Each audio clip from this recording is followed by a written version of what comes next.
Good morning. स्वागत है आपका एस एस टी 61 पर। आज हम आपके अपने यूट्यूब चैनल पर लेकर आए हैं सीटेट का मेन टॉपिक अभिप्रेरणा। हम लोग आज सीटेट के मेन टॉपिक मोटिवेशन से जो है कि पढ़ेंगे।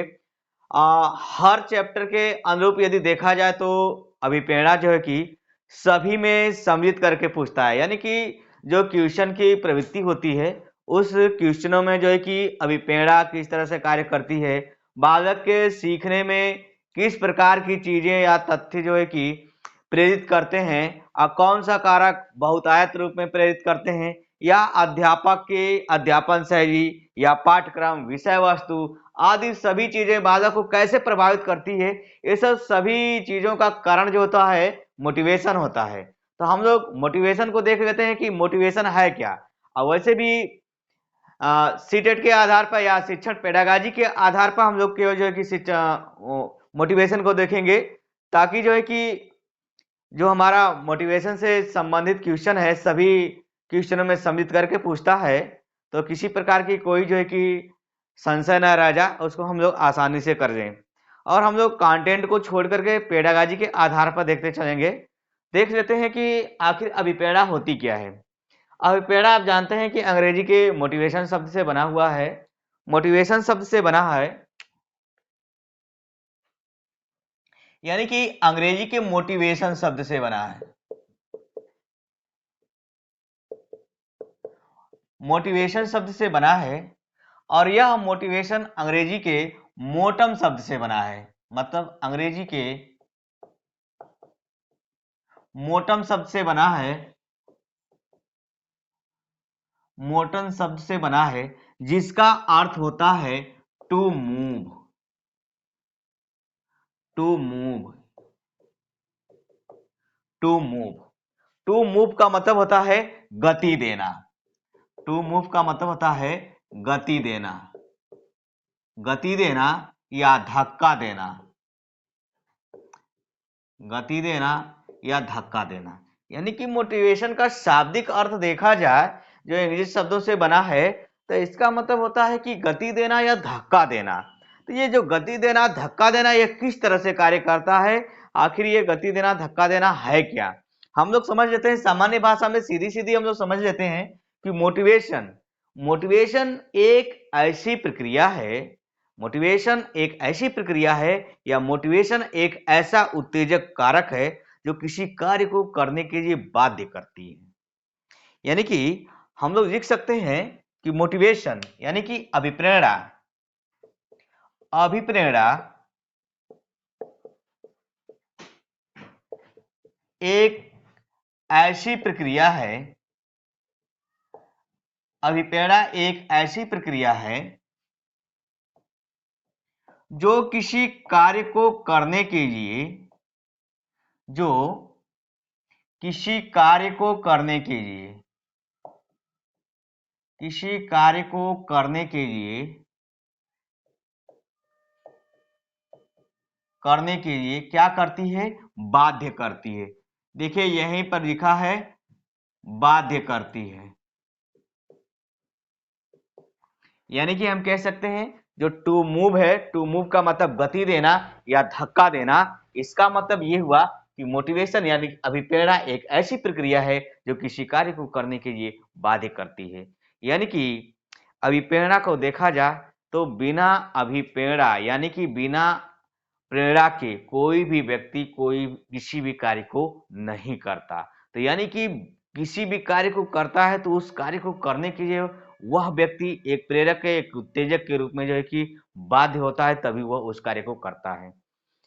यानी इसके हिसाब से हम लोग देख लिया जाए कि अभिप्रेरणा, अभिप्रेरणा एक ऐसी प्रक्रिया जो किसी कार्य को करने के लिए बाध्य करती है। इसका मतलब कि अभिप्रेरणा एक प्रकार का उत्तेजक है, एक प्रकार का उत्तेजक हो, उत्तेजक है जो व्यक्ति को कार्य करने के लिए गतिशील करता है, यानी कि क्रियाशील करता है। हम लिख सकते हैं कि अभिप्रेरणा, अभिप्रेरणा एक प्रकार का उत्तेजक है, उत्तेजक है, उत्तेजक है या एक प्रकार के उत्तेजना है, उत्तेजना है जो किसी कार्य को करने के लिए किसी कार्य को करने के लिए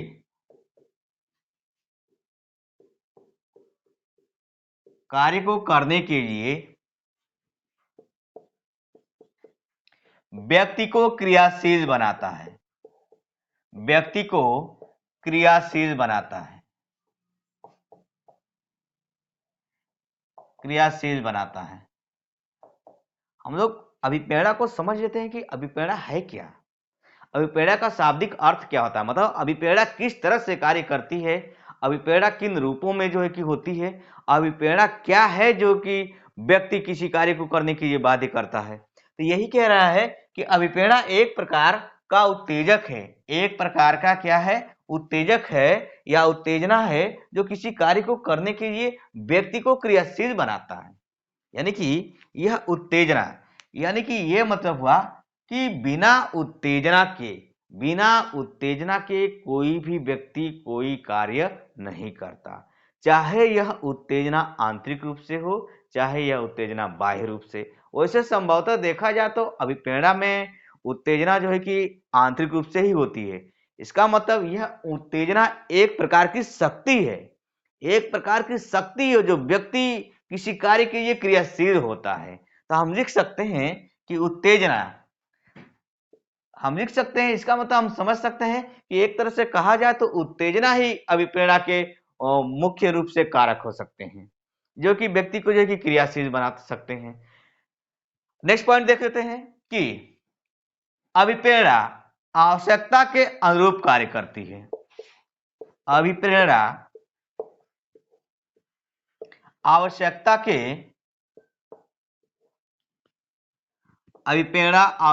के अनुरूप उत्पन्न होती है या कार्य करती है, उत्पन्न होती है। जब एक उत्तेजक के रूप में, उत्तेजना के रूप में अभिप्रेरणा कार्य करती है तो इसका मतलब जो अभिप्रेरणा होती है वह आवश्यकता के अनुरूप ही उत्पन्न होती है। यानी कि बिना आवश्यकता के कोई भी प्राणी किसी भी प्रकार की कोई क्रिया नहीं करता, और जब कोई क्रियाशील व्यक्ति होता है तो उसके पीछे कोई न कोई उत्तेजना होती है जिसके अनुरूप जो है कि अभिप्रेरणा क्या करती है, वहां पर जन्म लेती है। यानी कि अभिप्रेरणा वहां पर जन्म लेती है जहां पर व्यक्ति की क्या होती है, आवश्यकता होती है। बिना आवश्यकता के कोई भी व्यक्ति कार्य नहीं करता।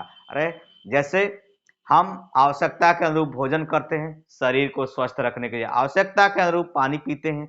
यानी कि अगर हमारा बस चले तो हम खाना भी ना खाएं, पानी भी ना पिए, तमाम तरह की चीजें आवश्यकताएं होती हैं।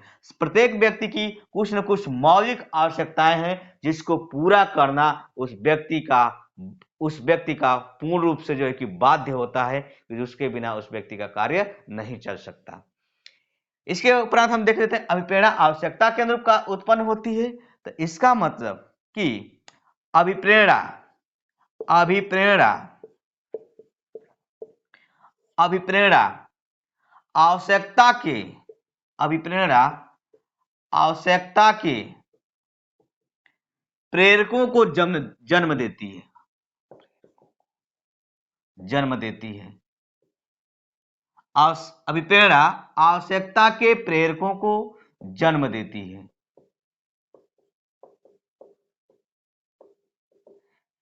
हम लोग अभी इसके आगे पढ़ेंगे, अभिप्रेरणा के स्रोत वगैरह पढ़ेंगे, लेकिन सबसे पहले हम लोग देख लेते हैं कि अभिप्रेरणा किन किन रूपों में कार्य करती है, किस तरह से अभिप्रेरणा है। अभिप्रेरणा आवश्यकता के प्रेरकों को जन्म देती है। यानी कि जब प्राणी को कोई आवश्यकता होती है तो उसके उपरांत कोई न कोई प्रेरक क्या करते हैं, जन्म लेते हैं, तभी वहां पर और अभिप्रेरणा क्या होती है, उत्पन्न होती है। और यह अभिप्रेरणा जो प्रेरकों को जन्म देती है, यह प्रेरक दो रूपों में हो सकते हैं। यानी कि हम कह सकते हैं कि जो प्रेरक है, यानी कि जो प्रेरक हैं, यानी कि अभिप्रेरणा के प्रेरक, अभिप्रेरणा में प्रेरक आंतरिक एवं बाह्य दोनों रूपों में होते हैं, आंतरिक एवं बाह्य दोनों रूपों में होते हैं, दोनों रूप में होते हैं। इस तरह से देखा जाए कि जो प्रेरक होते हैं वह आंतरिक रूप से भी कार्य करेंगे, बाह्य रूप से कार्य करेंगे, और यह प्रेरक उत्तेजना के रूप में कार्य करते हैं। देखिए सबसे बड़ी फैक्ट की बात यह है, नोट पॉइंट इसका यह है कि जो प्रेरक जन्म लेते हैं आंतरिक और बाह्य रूप से, अगर चीजें आंतरिक हैं तो वो तो प्रेरक ठीक है कि एक शक्ति के रूप में या एक जो है कि उत्तेजक के रूप में कार्य कर रहे हैं, लेकिन अगर बाह्य रूप में है तब भी जो है कि उसके उपरांत आंतरिक रूप से उत्तेजक या उत्तेजना ही कार्य करते हैं। यानी कि अभिप्रेरणा के उपरांत उत्पन्न होने वाले जो प्रेरक होते हैं वो हमेशा आंतरिक ही होते हैं, चाहे बाह्य रूप से क्यों न प्रभावित हो, लेकिन वह किस रूप में होते हैं, आंतरिक ही रूप में होते हैं। तो इसका मतलब हम लिख सकते हैं कि अभिप्रेरणा, लिख सकते हैं कि अभिप्रेरणा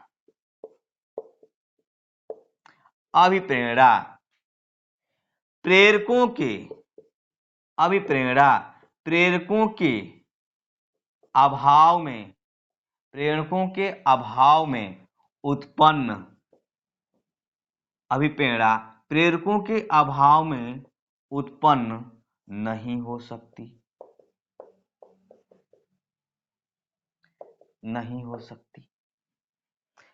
अभिप्रेरणा प्रेरकों के अभाव में उत्पन्न नहीं हो सकती, यानी कि यदि हमारे अंदर किसी प्रकार के प्रेरक या किसी प्रकार के शक्ति या किसी प्रकार के उत्तेजना ही ना उत्पन्न हो, तो हमारी आवश्यकता ना उत्पन्न हो, तो वहां पर अभिप्रेरणा उत्पन्न नहीं हो सकती। तो इसका मतलब ये हुआ कि जो अभिप्रेरणा है दो रूपों में कार्य करती है, आंतरिक एवं बाह्य। इतना पॉइंट हम लोग नोट करेंगे, फिर आगे जो है कि हम लोग अभी देख लेते हैं कि अभिप्रेरणा कितने प्रकार की होती है। स्क्रीनशॉट करेंगे आप लोग। देख लेते हैं कि इसके हिसाब से अभिप्रेरणा कितने प्रकार की होती है।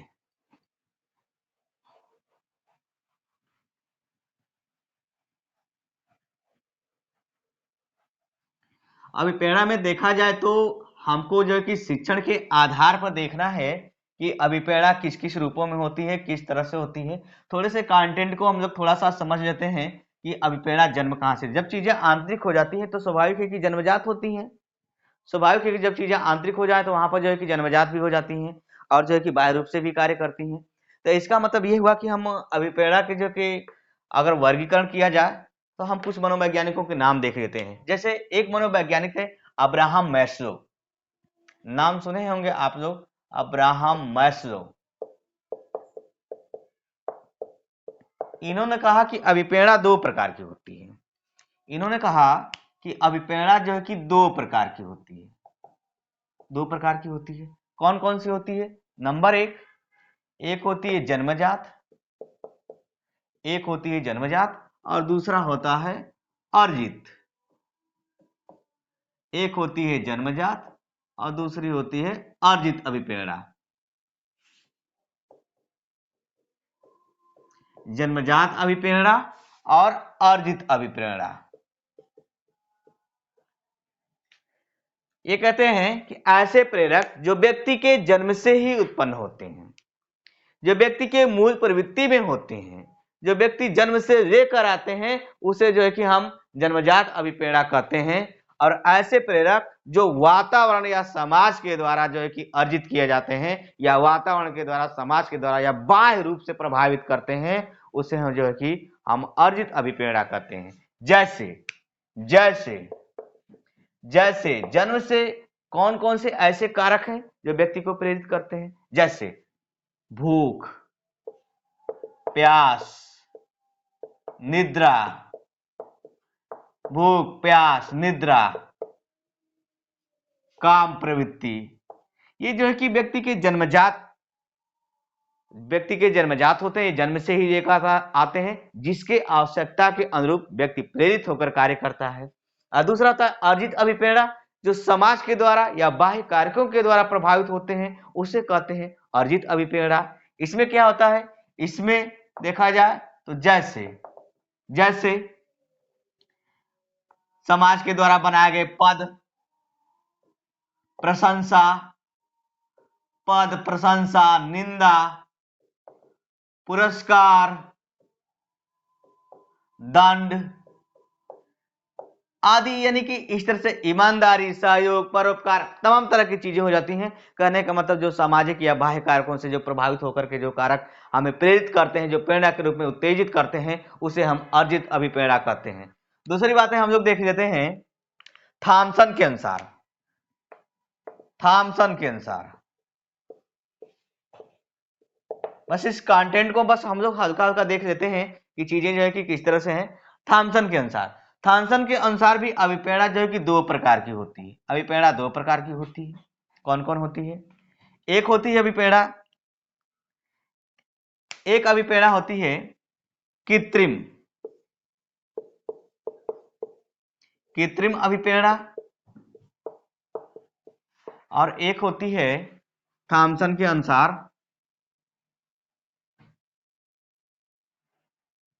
सॉरी यहां पर होगा स्वाभाविक अभिप्रेरणा, स्वाभाविक अभिप्रेरणा, स्वाभाविक अभिप्रेरणा, और यहां पर दूसरे नंबर पर कृत्रिम अभिप्रेरणा। कृत्रिम अभिप्रेरणा, स्वाभाविक अभिप्रेरणा कौन सी होती है?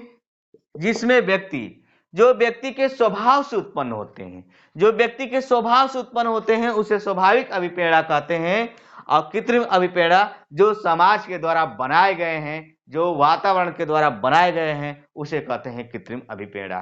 तो हम लोग देख लेते हैं कि जो स्वभाव से उत्पन्न होते हैं, तो स्वभाव से उत्पन्न होने वाली अभिप्रेरणा कौन से हैं? यानी व्यक्ति के स्वभाव से उत्पन्न वाले खेलना, खेलना, हंसना, पढ़ना, खेलना, हंसना, रोना, खेलना, हंसना, रोना, चिल्लाना, तमाम तरह की चीजें हो जाती हैं। ये क्या है? व्यक्ति के स्वभाव से उत्पन्न होते हैं। व्यवहार नियंत्रण, जिसमें सांवेगिक स्थिति, इसमें सांवेगिक स्थिति भी हो जाती है। सांवेगिक स्थिति भी हो जाती है। यानी कि ऐसे जो स्वभाव से उत्पन्न, कृत्रिम अभिप्रेरणा जो समाज के द्वारा बनाए गए हैं, जो बाह्य वातावरण के द्वारा बनाए गए हैं, जिसने समाज ने अपने लिए बनाया है, जिसके कारण व्यक्ति प्रेरित होकर जो है कि अभिप्रेरणा या प्रेरित होता है, कार्य करता है। तो ऐसे में कौन सी अभिप्रेरणा है? जैसे वही चीजें, पद प्रशंसा, निंदा, पुरस्कार, ये सब किसने बनाया है? समाज ने बनाया है। और इससे प्रभावित होकर व्यक्ति, इन प्रेरकों से प्रभावित होकर व्यक्ति इसके लिए कोई ना कोई कार्य करता है कि मेरा भी समाज में कोई ना कोई एक पद हो, कोई ना कोई एक ग्रेजुएशन हो, मेरी भी लोग क्या करें? प्रशंसा करें। हम ऐसा कार्य करें कि लोग हमारी प्रशंसा करें, ना कि हम ऐसा कार्य ना करें जिससे हमारी लोग क्या करें? निंदा करें। तो मतलब इस तरह से जो है कि प्रेरक कार्य करते हैं। ईमानदारी, कर्तव्य, निष्ठा, तमाम तरह की चीजें हैं जो समाज ने बनाया है। जितना लिखेंगे हम लोग उतना ही कम होगा। ईमानदारी, कर्तव्य निष्ठा, तमाम तरह की चीजें,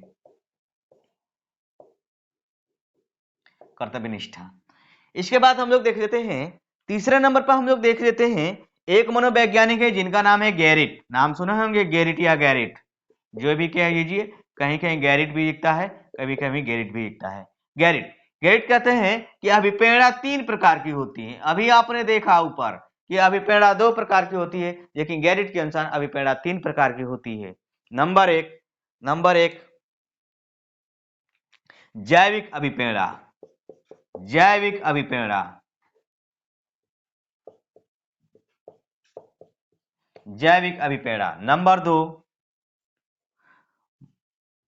मनोसामाजिक अभिप्रेरणा या मनोवैज्ञानिक अभिप्रेरणा, मनोसामाजिक अभिप्रेरणा।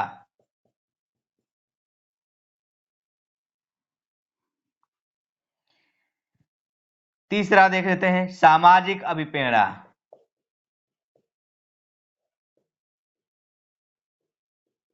सामाजिक अभिप्रेरणा। यहां पर हम लोग कर देते हैं मनोवैज्ञानिक अभिप्रेरणा।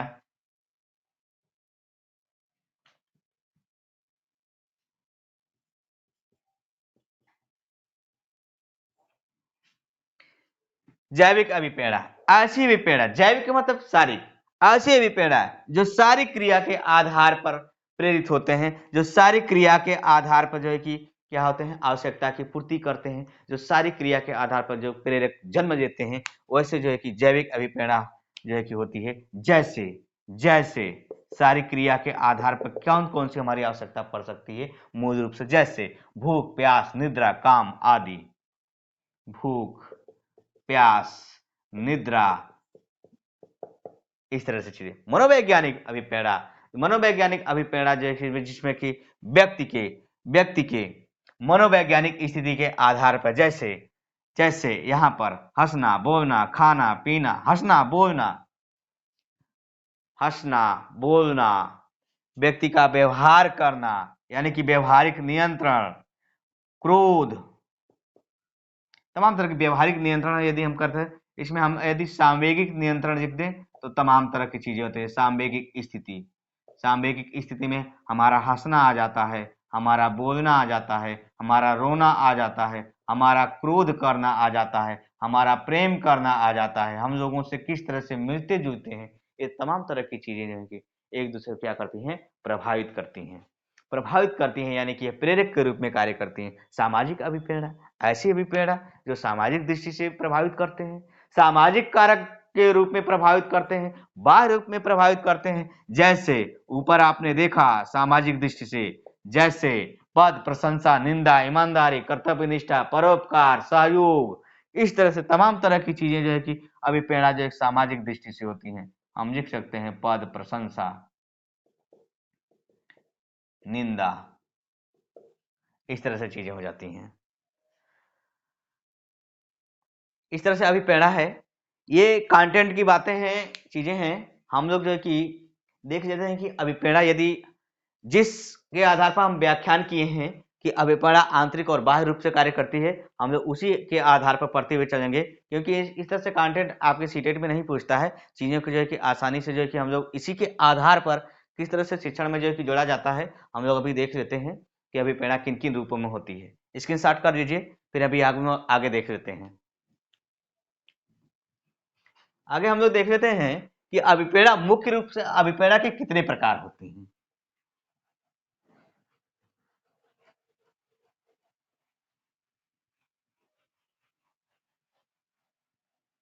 मुख्य रूप से अभिप्रेरणा के दो प्रकार होते हैं। जैसे हमने देखा अभी कि जो अभिप्रेरणा आंतरिक और बाह्य रूप में कार्य करती है, तो वह अभिप्रेरणा किस तरह से कैसे कार्य करती है, और इसमें से कौन सी अभिप्रेरणा जो है कि व्यक्ति के लिए सकारात्मक होती है, कौन सी अभिप्रेरणा व्यक्ति के लिए नकारात्मक होती है। तो हम लोग देख लेते हैं कि अभिप्रेरणा के प्रकार। अभिप्रेरणा के प्रकार, यहां से शुरू होता है अभिप्रेरणा के प्रकार। देखा जाए तो प्रायः मुख्य रूप से अभिप्रेरणा के, यानी कि इन मनोवैज्ञानिकों के आधार पर प्रायः अभिप्रेरणा के दो प्रकार होते हैं।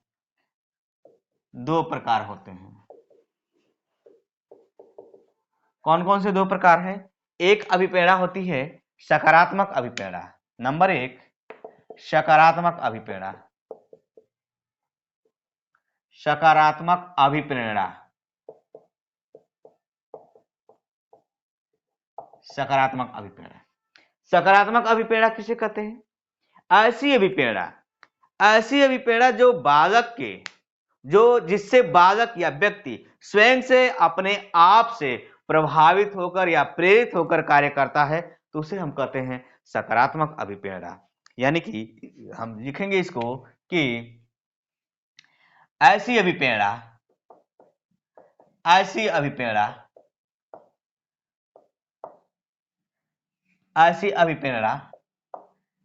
जिसमें व्यक्ति स्वयं से या अपने आप से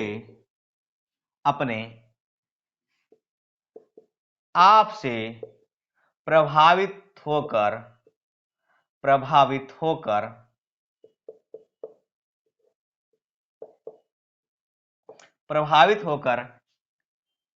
कार्य करता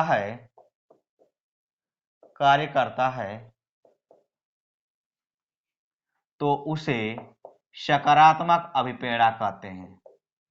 उसे सकारात्मक अभिप्रेरणा कहते हैं। सकारात्मक अभिप्रेरणा कहते हैं। स्वयं से या अपने आप से प्रभावित होने वाले कारक जिससे व्यक्ति क्रियाशील होता है उसे जो है कि सकारात्मक अभिप्रेरणा करते हैं। तो इसका मतलब कि जब व्यक्ति स्वयं से या अपने आप से प्रभावित होता है तो इसका मतलब हुआ कि इस प्रकार की अभिप्रेरणा आंतरिक अभिप्रेरणा कहलाती है। इस प्रकार की अभिप्रेरणा आंतरिक अभिप्रेरणा कहलाती है। याद रहे, अभी हम लोग इसके पहले आंतरिक और बाह्य उत्तेजक के रूप में बात कर रहे थे। तो यानी कि जो व्यक्ति अपने आप से स्वयं से अपने आप में जो है कि प्रभावित होकर या कार्य करता है तो मतलब उसकी आंतरिक शक्ति कार्य कर रही है या उसके आंतरिक उत्तेजक कार्य कर रहे हैं जिससे व्यक्ति प्रेरित है और क्रियाशील रूप में जो है कि कार्य कर रहा है। तो यानी कि इस प्रकार की अभिप्रेरणा आंतरिक अभिप्रेरणा कहलाती है। आंतरिक अभिप्रेरणा कहलाती है।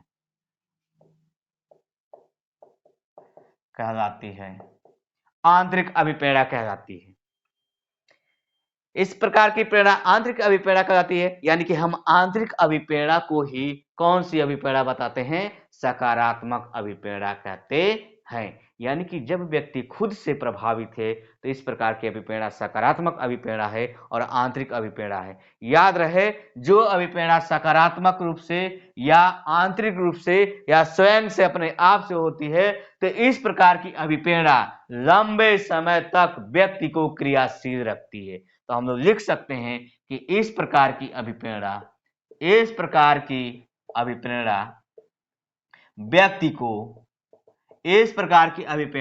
व्यक्ति को लंबे समय तक या आवश्यकता की पूर्ति होने तक क्रियाशील रखती है। आवश्यकता की पूर्ति होने तक क्रियाशील रखती है। आवश्यकता की पूर्ति होने तक क्रियाशील रखती है। याद रहे, मेन पॉइंट इसका यही है, सबसे जहर पॉइंट यही है कि इस प्रकार की व्यक्ति को इस प्रकार की अभिप्रेरणा यहां पर अभिप्रेरणा होगा। इस प्रकार की अभिप्रेरणा व्यक्ति को लंबे समय तक आवश्यकता की पूर्ति होने तक क्रियाशील रखती है। लंबे समय तक या आवश्यकता की पूर्ति होने तक क्रियाशील रखती है। इसका मतलब ये हुआ, इसका मेन पॉइंट ये हुआ कि हम लोग लिख सकते हैं कि अध्यापक को अधिक से अधिक इस प्रकार की प्रेरणा का प्रयोग करना चाहिए। हम लोग लिख सकते हैं यहाँ पर कि अध्यापक को सकारात्मक या आंतरिक या इस प्रकार की प्रेरणा का उपयोग करना चाहिए। यानी कि अध्यापक अपनी कक्षा में बालकों को जो शिक्षण प्रदान करता है, जो शिक्षण होता है एक गाइडेंस के आधार पर, निर्देशन के आधार पर होता है और उस निर्देशन में एक अभिप्रेरणा कार्य करती है, एक शक्ति कार्य करता है, एक कारक के रूप में कार्य करता है। तो वह कारक जो है कि अध्यापक इस तरह से प्रेरित करे कि बालकों में स्वयं अपने आप में अभिप्रेरणा जागृत हो तो बालक सकारात्मक दृष्टि से प्रेरित होकर बेहतर से बेहतर कर पाएंगे और यह अभिप्रेरणा लंबे समय तक या पूरी आवश्यकता की पूर्ति होने तक, उद्देश्य की प्राप्ति होने तक उस तरह से बालक जो है कि क्या करता है? क्रियाशील रहता है। इसलिए कक्षा में सबसे अधिक या सबसे प्रभावशाली अभिप्रेरणा जो है कि सकारात्मक अभिप्रेरणा को माना जाता है और एक अध्यापक की प्रभावशाली प्रक्रिया तब कहलाती है जब बालकों में स्वयं या अपने आप की अभिप्रेरणा क्या कर सके? जागृत कर सके। दूसरी चीजें हम लोग देख लेते हैं, नकारात्मक अभिप्रेरणा।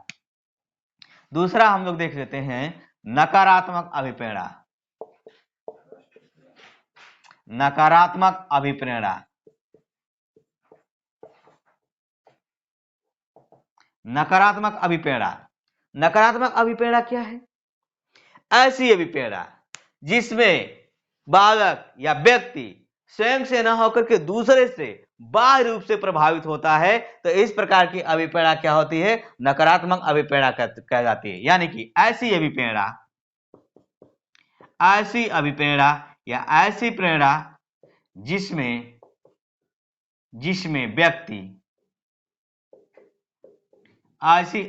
जिसमें व्यक्ति बाह्य रूप से, जिसमें व्यक्ति किसी अन्य कारक या अन्य व्यक्ति के द्वारा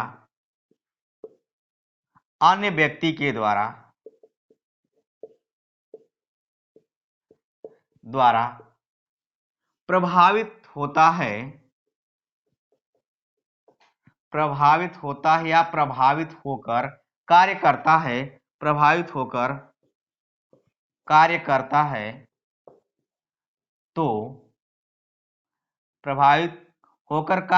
है, तो उसे नकारात्मक अभिप्रेरणा कहते हैं।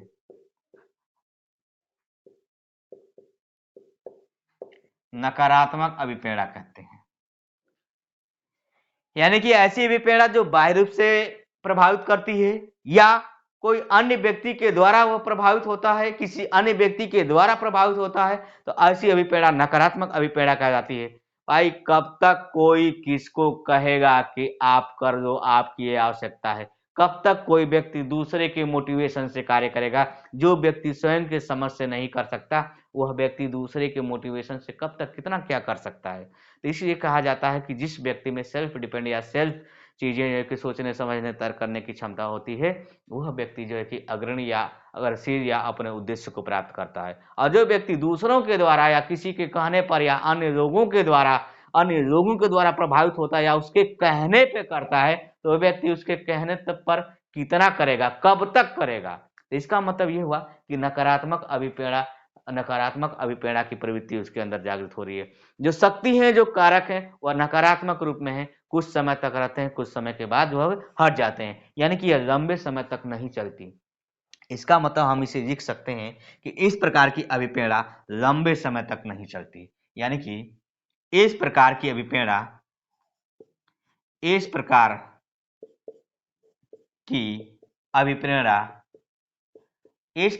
अभिप्रेरणा लंबे समय तक या स्वावलंबी नहीं होती, तो अपनी आवश्यकता की पूर्ति व्यक्ति न कर पाता है। इस स्थिति में वह व्यक्ति अपनी आवश्यकता की पूर्ति नहीं भी कर पाता है। इसलिए नहीं कर पाता है कि हो सकता है बीच में क्या हो जाए, बाधक के रूप में कार्य करे, शक्ति जो कारक जो है कि बाधक के रूप में कार्य करे, है ना? इसलिए इस अभिप्रेरणा को बाह्य अभिप्रेरणा भी कहते हैं। इस अभिप्रेरणा को बाह्य अभिप्रेरणा भी कहते हैं। इस अभिप्रेरणा को बाह्य अभिप्रेरणा कहते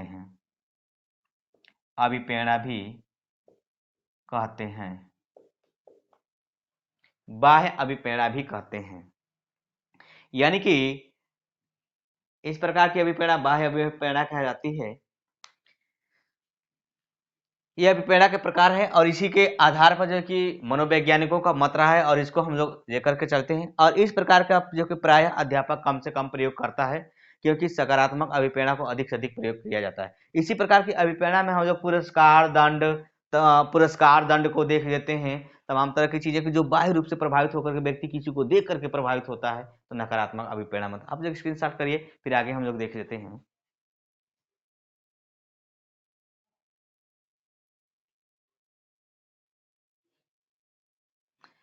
ठीक है, तो आप लोग स्क्रीनशॉट कर लिए होंगे। हम लोग देख लेते हैं इसके बाद अभिप्रेरणा के प्रकार के बाद हम लोग देख लेते हैं कि जो अभिप्रेरणा है, इस अभिप्रेरणा के स्रोत क्या हैं, इसके मुख्य स्रोत क्या हैं। देखा जाए यदि अभिप्रेरणा के जो स्रोत होते हैं, इस अभिप्रेरणा के जो कि मुख्य रूप से 3 स्रोत हैं। मतलब अभिप्रेरणा किस प्रकार से उत्पन्न होती है, किस रूप में उत्पन्न होती है और यह कार्य कैसे करती है। हम लोग एक छोटा सा टॉपिक में इसी में देख लेते हैं अभिप्रेरणा के स्रोत। अभिप्रेरणा के स्रोत देख लेते हैं। अभिप्रेरणा के स्रोत, अभिप्रेरणा के स्रोत।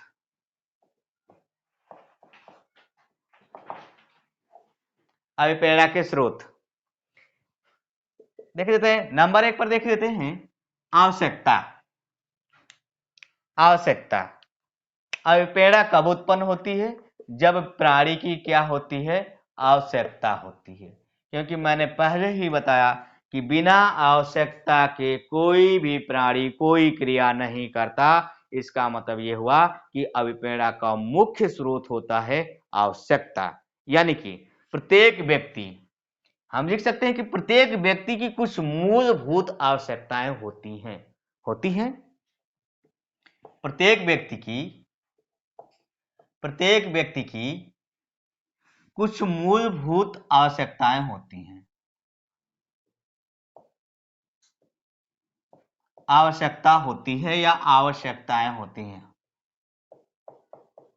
आवश्यकताएं होती हैं और इन्हीं आवश्यकता के अनुरूप व्यक्ति प्रेरित होकर कार्य करता है, जहां पर अभिप्रेरणा क्या करती है? जन्म देती है। यानी कि आवश्यकता के अनुरूप प्रेरित होकर, लिख सकते हैं नेक्स्ट पॉइंट में कि आवश्यकता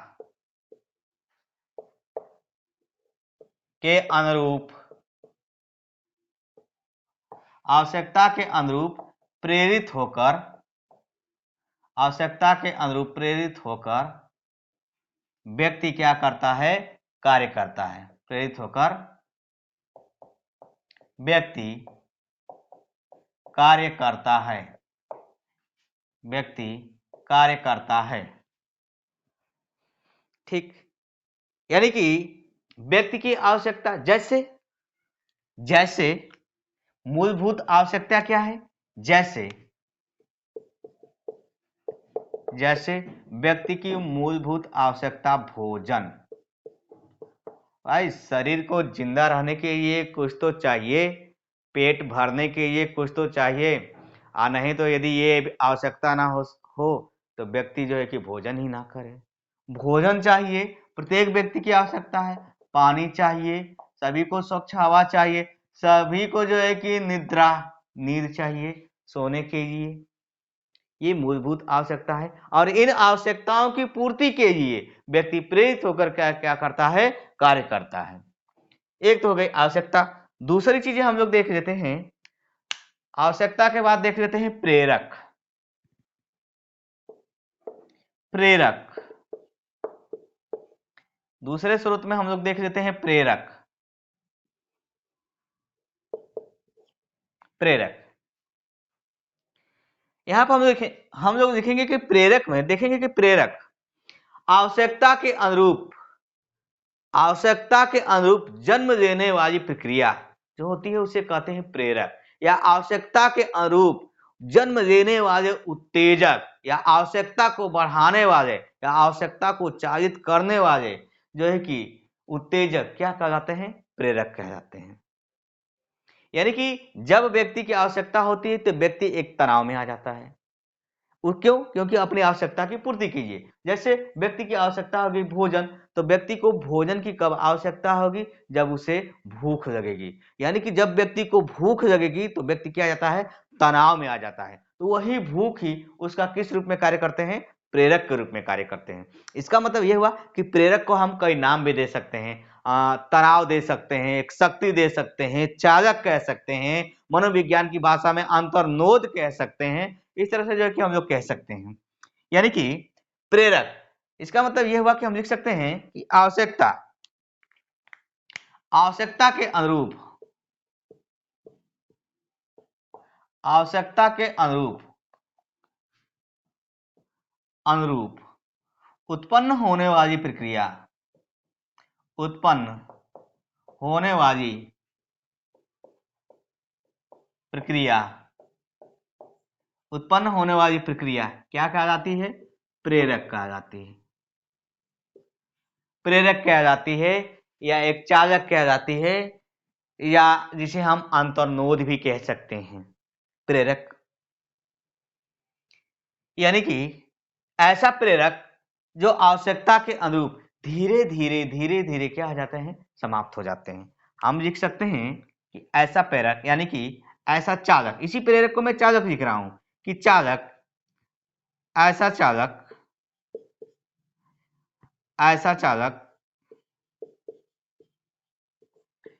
जो आवश्यकता के पूर्ति हेतु, जो आवश्यकता के पूर्ति हेतु धीरे धीरे, पूर्ति हेतु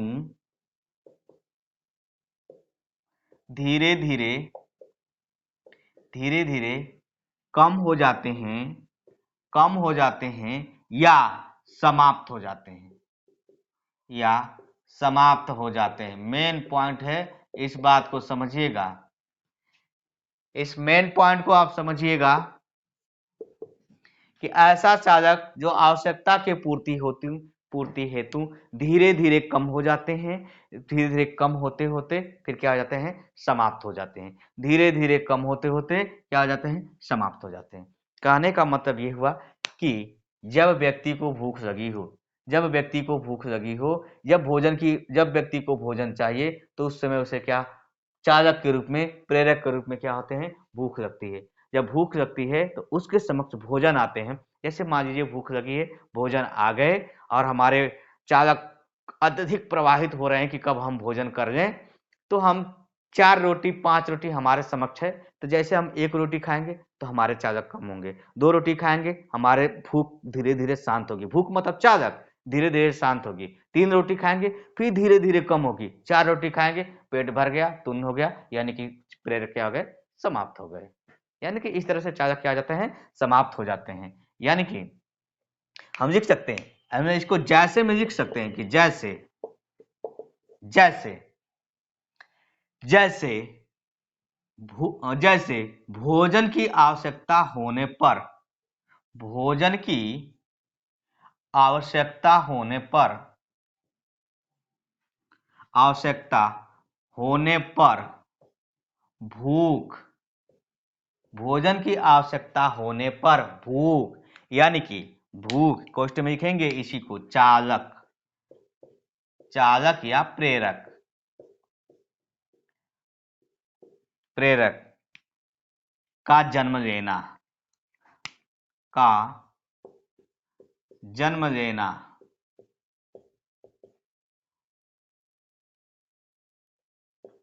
का जन्म लेना। समझ लीजिएगा कि भोजन की आवश्यकता होने पर भूख, भूख यानी कि चालक या प्रेरक का जन्म लेना, है ना। तीसरी चीजें हम लोग देख लेते हैं, प्रेरक के बाद देख लेते हैं हम लोग उद्दीपक। उद्दीपक कहिए या उद्दीपन कहिए, उद्दीपक, उद्दीपक, उद्दीपन, या जिसको हम लोग कह देंगे प्रोत्साहन, प्रोत्साहन।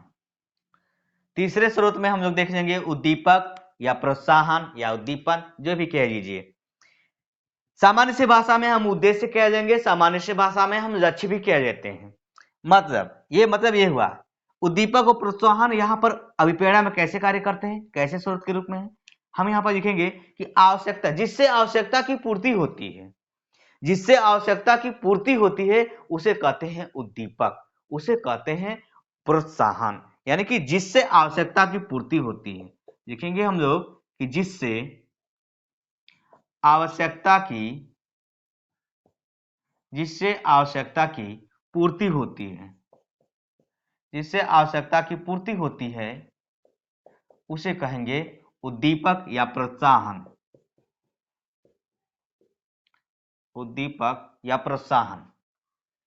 जिससे आवश्यकता की पूर्ति होती है। हमारे आवश्यकता की पूर्ति हो गई, हमें जो है कि पढ़ लिख कर नौकरी चाहिए, हमारी आवश्यकता है नौकरी, क्योंकि हम अच्छा जीवन यापन करें, हमारी आवश्यकता के रूप में हमें नौकरी चाहिए, हमारे उद्दीपन के रूप में हमें नौकरी चाहिए। हम नौकरी को प्राप्त करिए, हमारी आवश्यकता की पूर्ति हो गई। इसका मतलब हमने किसको प्राप्त कर लिया? उद्दीपन को प्राप्त कर लिया। इसका मतलब जब आवश्यकता की पूर्ति को प्राप्त यानी आवश्यकता उत्पन्न होगी तो चालक भी उत्पन्न होंगे। चालक उत्पन्न होंगे तो शांत कब होंगे? जब उद्दीपक मिलेगा, जब प्रोत्साहन मिलेगा। तो इसका मतलब हम नेक्स्ट पॉइंट लिख सकते हैं कि जिससे चालक की न्यूनता होती है, जिसको प्राप्त करने से चालक की न्यूनता होती है, या जिससे प्राप्त करने से चालक क्या हो जाता है? समाप्त हो जाता है। ये भी पॉइंट हम लिख सकते हैं। जिसके प्राप्त होने से हम लिख सकते हैं कि उद्दीपन किसे कहते हैं? जिसके प्राप्त होने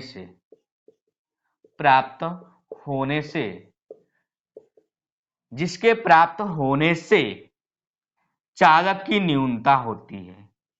चालक की न्यूनता होती है। जिसके प्राप्त होने से चालक की न्यूनता होती है, या चालक समाप्त होते हैं, चालक या प्रेरक समाप्त हो जाते हैं, समाप्त हो जाते हैं, उसे क्या कहेंगे? उसे प्रेरक कहेंगे।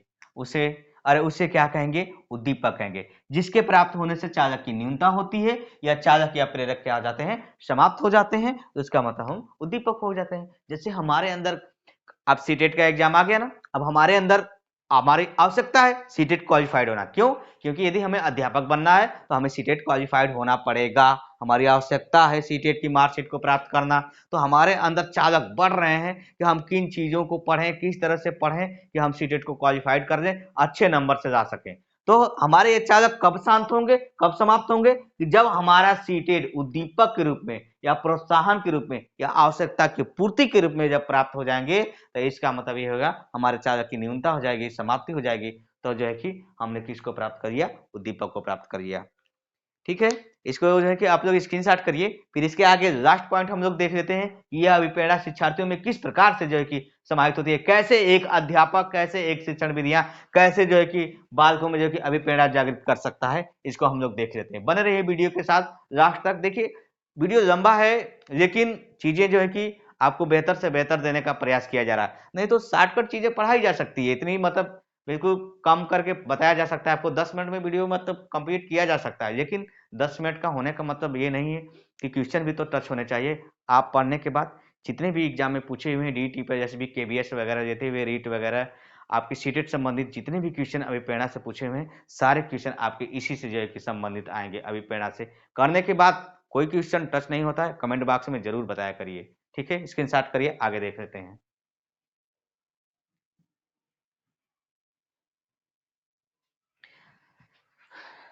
आगे हम लोग देख लेते हैं कि शिक्षार्थियों में अभिप्रेरणा बढ़ाने की विधियां, किस प्रकार से शिक्षण के माध्यम से एक अध्यापक बालकों में अभिप्रेरणा को प्रभावित कर सकता है या चालित कर सकता है। कैसे जो है कि चालक जो है कि उसके अंदर जो है कि निहित हो सकते हैं, जो बालक जो है कि सीखने के लिए बाध्य हो जाए, अपने स्वतः सीख सके। यही चीजें जो है कि सीटेट का मेन फंडा है, या हमारे शिक्षा नीति का मेन फंडा है कि प्रत्येक बालक सीखना चाहता है। तो इस प्रकार की प्रविधियां सम्मिलित किए जाए, इस प्रकार के शिक्षण किए जाए जो बालक प्रेरित होकर अपने आप स्वतः से क्या कर सके? सीख सके। तो हम लोग लास्ट पॉइंट में देख लेते हैं कि शिक्षार्थियों में अभिप्रेरणा बढ़ाने की विधियां देखेंगे।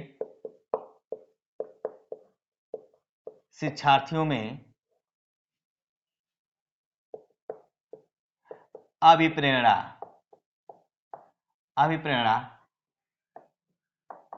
बढ़ाने की विधियां। इसके बाद हम टॉपिक लेकर आएंगे आपका अधिगम से। अधिगम और अभिप्रेरणा आपके टॉपिक में जुड़ा हुआ है, अधिगम एवं अभिप्रेरणा। तो अधिगम में अभिप्रेरणा कैसे सम्मिलित होती है, वहां भी हम लोग देख लेंगे। शिक्षार्थियों में अभिप्रेरणा बढ़ाने की विधियां, कौन कौन सी विधियां हैं देख लेते हैं। सिखाए जाने वाले नंबर 1 पर लिख देते हैं सिखाए जाने वाले कौशल की उपादेयता, कौशल की उपादेयता, कौशल की उपादेयता। देखिए इसका मतलब क्या है कि जो अध्यापक बालकों को सिखा रहा है तो उसके उपरांत जिन कौशलों का प्रयोग कर रहा है वह कौशल ऐसे होने चाहिए जो बालक को क्या कर सके, प्रेरित कर सके, बालक को आंतरिक रूप से प्रेरित कर सके। उस कौशल की इतनी बड़ी उपादेयता होनी चाहिए। एक व्यवस्थित ढंग से, एक सुसंगठित ढंग से, एक बालक के स्मृति बोध स्तर रुचि को ध्यान में रखते हुए अपने कौशलों का प्रयोग करे। अब कोई अध्यापक कक्षा में जाएगा तो ये नहीं कहेगा कि मैं फला कौशल का प्रयोग कर रहा हूँ। कौशल जैसे आपके प्रश्न कौशल हैं, प्रस्तावना कौशल हैं, श्यामपट्ट कौशल है, जैसे श्यामपट्ट कौशल है, प्रश्न कौशल है, तो प्रश्न ऐसे होने चाहिए जिससे बालक उस पर तर्क कर सके, उसके पूर्व ज्ञान से संबंधित होने चाहिए कि बालक उसका संभावित, कम से कम संभावित उत्तर तो दे सके। इस तरह से होना चाहिए ताकि बालक उससे प्रेरित होकर उस पर तर्क करता है, चिंतन करता है कि हमें ये प्रश्न आ रहा है और हमें इसे बताना चाहिए, किस तरह से बताना चाहिए। तो ये तमाम तरह के कौशल होते हैं। जैसे दृष्टांत कौशल, एक अध्यापक बालकों की तरफ किस नजरिए से, किस एटीट्यूड से देखता है, किस क्रोध की स्थिति से देखता है, किस सहानुभूति की स्थिति से देखता है, मतलब कैसे जो है कि प्रेरित करता है बालकों को, यह अध्यापक पर निर्भर करता है। इसलिए अभिप्रेरणा को जागृत करने का जो है कि स्रोत है सिखाए जाने वाले कौशलों की उपादेयता। इसमें तमाम तरह के कौशल आते हैं, उपादेयता। नेक्स्ट हम लोग देख लेते हैं सिखाए जाने वाले, नेक्स्ट देख लेते हैं सिखाए जाने वाले कौशल, सिखाए जाने वाले कौशल प्रशिक्षण के उद्देश्य, सिखाए जाने वाले कौशल प्रशिक्षण के उद्देश्य।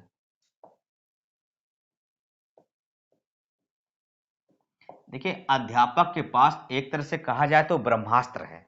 इतनी शिक्षण विधियां हैं, इतने शिक्षण सूत्र हैं, इतनी सहायक सामग्री है, विद्यालय की ऐसी व्यवस्था है, शिक्षा शास्त्री से मनोवैज्ञानिक तमाम प्रकार की चीजों को बताया है कि अध्यापक चाहे तो बालक का सर्वांगीण विकास कर सकता है। वही ये कह रहा है कि शिक्षार्थियों में जो सिखाए जाने वाले कौशल की जो प्रशिक्षण होते हैं उसके उद्देश्य होने चाहिए। अब बालकों के समक्ष एक कौशल के चर्चे तो नहीं होंगे, लेकिन जो प्रशिक्षण होते हैं, जो प्रशिक्षण दिए जाते हैं, उनका क्या उद्देश्य है यह मुख्य रूप से निर्धारित होना चाहिए। एक अध्यापक पहले से ही निर्धारित करके आता है कि बालकों को जो टॉपिक पढ़ाना है तो उस टॉपिक को किस उद्देश्य के आधार पर किस तरह से जोड़ करके उन्हें सिखाया जाए। तभी बालक जब उद्देश्य रूपी चीजों को जोड़कर पढ़ेंगे तो उनकी आवश्यकता के अनुरूप चलेगा, तो बालक के अंदर जो है क्या होगी, अभिप्रेरणा जागृत होगी।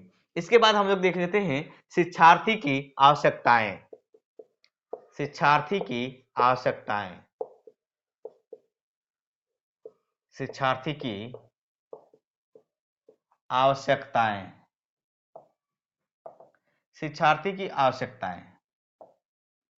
अब देखिए वही बात कि अभिप्रेरणा के स्रोत में हम लोगों ने देखा कि बिना आवश्यकता के कोई भी प्राणी क्रियाशील नहीं होता। तो एक शिक्षार्थी को भी ये समझ में आना चाहिए कि जो शिक्षण की प्रक्रिया जो हम सीख रहे हैं, जिस सीखने की प्रवृत्ति है जो अध्यापक हमें सिखा रहा है इन मोटी मोटी किताबों से, इस विद्यालय में, इस कमरे में बंद करके इस बोर्ड के सामने जो बोल रहा है, तो उससे हमें क्या लाभ है, तो उससे उसकी आवश्यकता से परिचित होना चाहिए। बालक को यह समझ में आना चाहिए कि यह हमारे ही आवश्यकता के अनुकूल है, इसको सीखना जरूरी है। तभी अभिप्रेरणा जो है कि बाध्य के रूप में क्या करती है, कार्य करती है, यानी कि बालक की आवश्यकताओं के अनुरूप होनी चाहिए। इस तरह से शिक्षण की प्रक्रिया होनी चाहिए। नेक्स्ट हम लोग देख लेते हैं शिक्षार्थियों का आकांक्षा स्तर।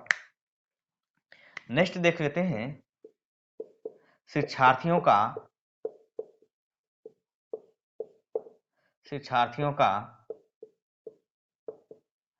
आकांक्षा स्तर,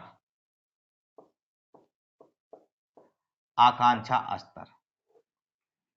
प्रत्येक मनुष्य या प्रत्येक प्राणी की कोई न कोई आकांक्षा होती है, प्रत्येक विद्यार्थी की कोई न कोई आकांक्षा होती है। वह भी विद्यालय में टॉप करना चाहता है, वह भी विद्यालय आया है तो सीखने आया है।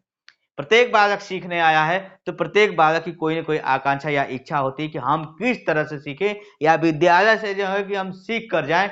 जब वो विद्यालय आता है तो यह सोच कर आता है कि आज हम विद्यालय में जाएंगे, कुछ सीखेंगे। तो उसके आकांक्षा स्तर को ध्यान में रखते हुए जो है कि एक अध्यापक शिक्षण को निर्देशन के आधार पर अभिप्रेरणा को जो है कि समाहित करके जो है कि इस तरह से प्रेरित करता है कि एक बालक अपनी आकांक्षाओं के अनुरूप उसको क्या करता है, उसके अनुरूप प्रेरित होता है। इस तरह के जो है कि अभिप्रेरणा जो है कि सम्मिलित होती है। अगला देख लेते हैं कक्षा का वातावरण। कक्षा का वातावरण, कक्षा का वातावरण, कक्षा का वातावरण देख लेते हैं। सबसे बड़ा प्रभावशाली तो यह है कि जब बालक आता है कक्षा में तो उसको अगर भयावह लगेगा तो कहाँ से सीख पाएगा। कक्षा के वातावरण में बहुत सारी चीजें हैं, उस बोर्ड, चाक, डस्टर, अध्यापक, किताब, कॉपी, बैठने की उचित व्यवस्था, अनुशासन, उसमें सहपाठी, मतलब जितने भी सारे बंद कमरे में चीजें होती हैं, अगर उस वातावरण उस माहौल को वह माहौल बालक को मोटिवेट करता है तो बालक डेली विद्यालय आता है, रोज विद्यालय आता है, विद्यालय से कभी दूर नहीं भागता। यदि उस विद्यालय का माहौल, उस कक्षा का माहौल बालक को प्रेरित नहीं करता तो बालक क्या करता है, उस कक्षा से, उस विद्यालय से दूर भागता है। यानी कि कक्षा का वातावरण भी विशेष जो है कि महत्वपूर्ण है। एक बालक को सुनिश्चित स्थान पर बैठना चाहिए। एक बालक को जो है कि लिखने संबंधित, पढ़ने संबंधित, सीखने संबंधित, एक व्यवहार संबंधित सभी चीजों को जो है कि प्रभावित करना चाहिए। नेक्स्ट हम लोग देख लेते हैं उपयुक्त शिक्षण विधियों का प्रयोग। उपयुक्त शिक्षण विधियों का प्रयोग, उपयुक्त शिक्षण विधियों का प्रयोग, विधियों का प्रयोग। देखिए विधियां तो बहुत है। मैंने कहा कि अध्यापक के पास ब्रह्मास्त्र है और बालक का सर्वांगीण विकास कर सकता है। बालक का सर्वांगीण विकास कर सकता है कि कौन सा शिक्षण विधि किस पाठ्यक्रम के अनुकूल, किस बालक, किस कक्षा के, किस पाठ योजना के अनुकूल प्रयोग करना है, यह अध्यापक पर निर्भर करता है। जहां पर ज्यादा व्याख्यान की जरूरत है ज्यादा व्याख्यान देकर पढ़ाएंगे, जहां पर सहायक सामग्री की जरूरत है सहायक सामग्री का प्रयोग करेंगे, जहां पर बालक को ले जाकर प्रत्यक्ष रूप से भ्रमण विधि के द्वारा सिखाने की, बताने की जरूरत है तो उसके द्वारा सिखाएंगे। प्रयोगशाला विधि, जहां पर बालक को प्रयोग करके बताने की जरूरत है तो वहां पर उसे प्रयोग के आधार पर बताएंगे। जैसे इस तरह से तमाम विधियां जो होती हैं, अन्वेषण विधि बालक को खोज करने के लिए, प्रोजेक्ट विधि बालक को खोज करने के आधार पर दे दिया जाए कि बालक खोज करके समस्या का समाधान करे। इस तरह से बालक जब स्वयं करता है तो अभिप्रेरणा जागृत होती है और बालक उसमें सीखने में क्या करता है, रुचि लेता है और स्वयं से क्या होता है, प्रेरित होता है। यानी कि शिक्षण विधियों का उचित प्रयोग समय, किस स्थान, किस तरीके से प्रयोग किया जाए एक अध्यापक पर निर्भर करता है। नेक्स्ट पॉइंट हम लोग देख लेते हैं शिक्षक का व्यवहार। ये तो सबसे मोस्ट इंपॉर्टेंट है, शिक्षक का व्यवहार।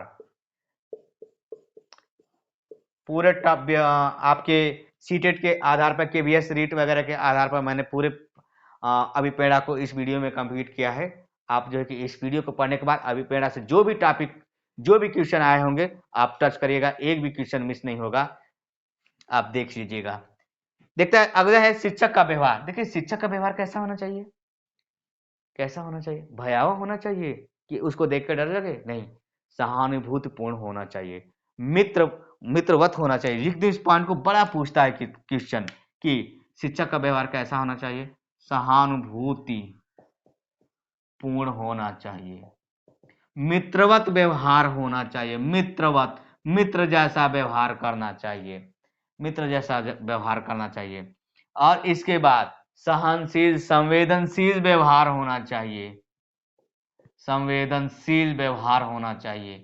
तमाम तरह की चीजें होती हैं बालक को, बालक में जो है कि प्रेरणा जागृत करने के लिए बालक के साथ मिल बांट कर सहयोग के अनुरूप व्यवहार होना चाहिए। तमाम तरह की चीजें, इससे बालक क्या होता है, प्रभावित होता है और वह अध्यापक से जुड़ता है, अपनी सारी समस्याएं, सारी चीजों को कहता है और हर टॉपिक से संबंधित, हर समस्या से संबंधित अध्यापक के समक्ष प्रस्तुत करता है, जिससे अध्यापक उसको क्या करता है, उसके विकास में सहयोग कर देता है। नेक्स्ट पॉइंट हम लोग देखेंगे प्रशंसा एवं निंदा। प्रशंसा एवं निंदा, ध्यान से देखिएगा, प्रशंसा एवं निंदा, इसमें पॉइंट जो है क्या है, निगेटिव भी है और पॉजिटिव भी है। प्रशंसा एवं निंदा, निंदा तो निगेटिव पॉइंट है, लेकिन प्रशंसा के माध्यम से अभिप्रेरणा जागृत की जाती है और निंदा के भी माध्यम से अभिप्रेरणा जागृत की जाती है। प्रशंसा से माध्यम से ये हो जाता है कि हम प्रशंसा जो भी करते हैं सामूहिक रूप से करते हैं, व्यक्तिगत रूप से नहीं। जैसे किसी बालक ने प्रश्न उठा दिया, तुम किसी बालक से प्रश्न पूछ लिया गया, बालक ने नहीं बताया, हम उसकी निंदा करेंगे? कैसे करेंगे? ये भी स्थिति होनी चाहिए। बालक ने प्रश्न बता दिया, हम उसकी प्रशंसा करेंगे? कैसे करेंगे? चीजें ये होनी चाहिए कि देखिए ये पुनर्बलन के रूप में कार्य करते हैं। तो पुनर्बलन सकारात्मक के रूप में होते हैं, नकारात्मक के रूप में भी होते हैं। तो सकारात्मक पुनर्बलन के रूप में ऐसे होते हैं जो अप्रत्यक्ष रूप से हो, अप्रत्यक्ष रूप से हो और सामूहिक रूप से है, तो वह पुनर्बलन सकारात्मक रूप में कार्य करते हैं। और जो पुनर्बलन प्रत्यक्ष रूप से हो और व्यक्तिगत रूप से होता है तो नकारात्मक रूप में कार्य करते हैं। तो अभिप्रेरणा भी उसी तरह से कार्य करती है कि प्रशंसा, यदि किसी बालक अच्छा कार्य करता है तो हम उसे शाबाशी दे सकते हैं और कहते हैं कि तुम बेहतर कर सकते हो, और सभी लोग बेहतर कर सकते हैं। इस तरह से जो है कि इस तरह से सभी लोगों को करना चाहिए, तो ऐसे क्या हो जाती है, प्रशंसा हो जाती है। निंदा, जो कोई बालक नहीं कर पाया तो उसकी निंदा की जाए, क्योंकि निंदा भी प्रेरित का कार्य करता है। लेकिन इस निंदा का प्रयोग प्रायः छोटी कक्षाओं में किया जाता है, ना कि बड़ी कक्षाओं में। याद रहे एक पॉइंट, छोटी कक्षाओं में, छोटी कक्षाओं में किया जाता है। निंदा शब्द का प्रयोग या निंदा की प्रक्रिया छोटी कक्षाओं में किया जाता है, छोटी कक्षाओं में प्रयोग किया जाता है, ना कि बड़ी कक्षाओं में। हम वो भी किसके, सहपाठियों के द्वारा, वो भी किससे, सहपाठियों के द्वारा, उसके कि देखो तुमसे बेहतर कर पा रहा है और तुम नहीं कर पा रहे हो, तुम भी कर सकते हो, इससे बेहतर कर सकते हो। क्यों? क्योंकि इसके पहले तो तुम बहुत अच्छा कर रहे थे बेटा, इससे जो है कि तुम बेहतर कर सकते हो। यानी कि निंदा जो है कि हम छोटी कक्षा में करते हैं, वो भी उसके सहयोगियों के द्वारा करते हैं, सहयोगियों के द्वारा करते हैं। याद रहे, इस पॉइंट को भूलिएगा नहीं, तो नहीं तो ये निगेटिव पॉइंट हो जाते हैं। पॉजिटिव पॉइंट बनाने के लिए हमें इस पॉइंट की जरूरत पड़ती है, प्रशंसा एवं निंदा। इसी के उपरांत देख लेते हैं पुरस्कार एवं दंड। पुरस्कार एवं दंड, ये भी तो एक प्रकार का नकारात्मक पुनर्बलन होता है, जिसको मैंने अभी बताया। पुरस्कार एवं दंड, पुरस्कार एवं दंड, ये किस प्रकार का है? जैसे मैंने कहा कि चीजें ऐसी होनी चाहिए, पुरस्कार ऐसी होनी चाहिए, अप्रत्यक्ष होने चाहिए। पुरस्कार कैसे होने चाहिए? अप्रत्यक्ष होने चाहिए। अप्रत्यक्ष होगा तो पॉजिटिव होगा, अप्रत्यक्ष होगा पुरस्कार, अप्रत्यक्ष होगा तो पॉजिटिव होगा, औपचारिक होगा। पुरस्कार सामूहिक होगा तो पॉजिटिव होगा, यदि व्यक्तिगत होगा और प्रत्यक्ष होगा तो नकारात्मक पुनर्बलन होगा, नकारात्मक प्रेरणा उत्पन्न होती है अन्य रूपों में। ये तो हो गई सकारात्मक की बात। दंड की बात कर लेते हैं, दंड किस रूप में होना चाहिए? दंड भी बालक के अंदर एक प्रकार का भय उत्पन्न करता है, जिससे बालक उस नकारात्मक प्रवृत्ति को छोड़ करके सकारात्मक प्रवृत्ति को अपनाता है। तो इसका मतलब दंड वही दिया जाता है जहां पर बालक नकारात्मक प्रवृत्ति का प्रयोग कर रहा है। तो दंड के माध्यम से भी अभिप्रेरणा जागृत होती है। जैसे किसी बालक में जो है कि समस्या खड़ा कर दिया, नहीं पढ़ता है या किसी प्रकार के व्यवधान उत्पन्न करता है, तो अध्यापक उसे क्या कर दिया, डांट दिया। तो डांटना भी तो एक प्रकार का दंड है। आंखें दिखा दिया, वो भी एक प्रकार का दंड है, लेकिन नकारात्मक पुनर्बलन है, नकारात्मक पुनर्बलन है। तो इसका मतलब ये हुआ कि दंड देना चाहिए, लेकिन कब, किस स्थिति में? जिस प्रकार की गलती हो, जैसी गलती हो वैसा दंड दें, जैसी गलती हो वैसा दंड दें, दंड हो। एक बात। दूसरी बात कि दंड क्रोध में न दिया जाए। जो दंड है, दंड क्रोध में न दिया जाए, न दिया जाए, दंड क्रोध में न दिया जाए। इस तरह से चीजें हो जाती हैं। लास्ट पॉइंट हम लोग देख लेते हैं, प्रतिद्वंद्विता एवं प्रतियोगिता, ये भी पॉइंट, तीनों पॉइंट फैक्ट पॉइंट है, समझिएगा। और नकारात्मक सकारात्मक में पूछता रहता है कि हमें कब पॉजिटिव ऑप्शन लेना है, कब नेगेटिव। प्रतिद्वंद्विता, प्रतिद्वंद्विता एवं प्रतिद्वंद्विता एवं प्रतियोगिता एवं प्रतियोगिता, प्रतियोगिता, प्रतिद्वंद्विता एवं प्रतियोगिता, ये क्या है? प्रतिद्वंद्विता एवं प्रतियोगिता ये भी होनी चाहिए, मगर किस रूप में होनी चाहिए? सामूहिक रूप में होनी चाहिए। किस रूप में होनी चाहिए? सामूहिक रूप में होनी चाहिए, ना कि व्यक्तिगत रूप में होनी चाहिए। इस तरह से बालक में क्या होते हैं कि अभिप्रेरणा जागृत होते हैं। देखिए वीडियो तो लंबा हो गया है, अब उम्मीद है कि आप बेहतर कर पाएंगे। आपके बेहतर करने के लिए ऐसा किया जाता है कि आप बेहतर से चीज़ों को पढ़ सकें, मैटर एक जगह आपको मिल सके, कहीं और जाने की जरूरत ना पड़े, चीज़ों को आप इकट्ठा करके तुरंत क्वेश्चन को करें, डायरेक्ट क्वेश्चन को हल करें, ताकि जो है कि आप आसानी से कर सकें। आप इसलिए जो है कि आप जो है कि ध्यान से आप इसको पढ़ सकते हैं, समझ सकते हैं। तो ठीक है, हम मिलते हैं नेक्स्ट वीडियो में, अधिगम के साथ मिलेंगे सीटेट संबंधित। किसी प्रकार की कोई त्रुटियां हो तो आप कमेंट बॉक्स में जरूर दीजिएगा। तब तक के लिए गुड बाय, आप स्क्रीन शॉट कर लीजिए।